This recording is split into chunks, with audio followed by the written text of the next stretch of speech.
Welcome back. In this section, we're going to go ahead and create our first basic function block. And to do that, let's open the solution we created in the last lesson. Go to File, Open Solution. You can either browse PC or select from Recent Solutions. Once you do that, in the project structure, locate the item that says Basic and right-click on it and say New Item. Let's give it a name. We're going to build a calculator that does addition, subtraction, multiplication, and division. So let's call the basic function block calculator.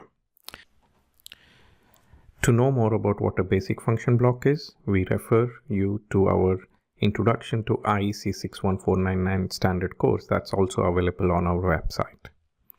Once you create the basic function block, you see two components here.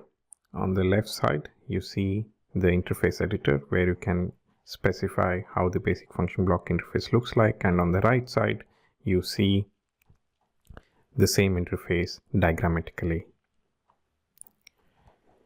Let's continue by examining closely what this interface is.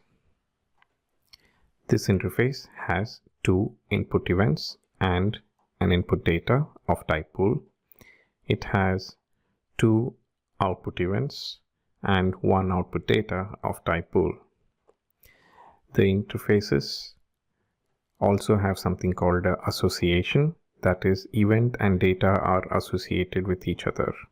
These associations are very important, and we will take a look at this in the later part of this section.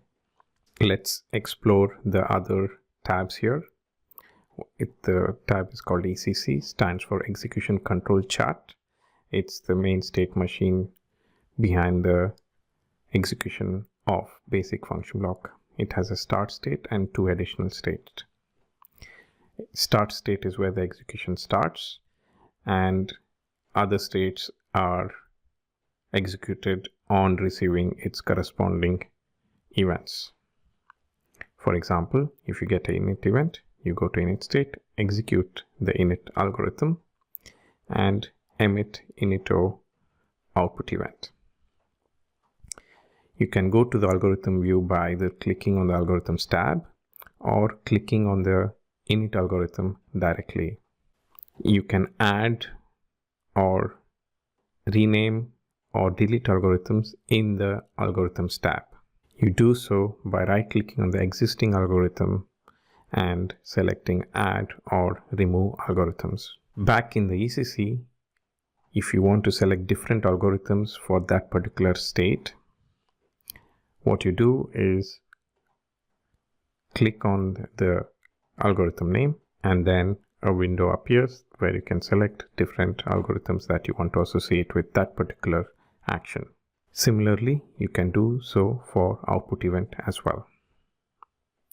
Let's save the solution. You can do so by clicking on the save button or pressing Ctrl S. That is a brief about the interface that is created by default. That is all for this lesson. In the next lesson, we will start by creating the interface for our calculator basic function block.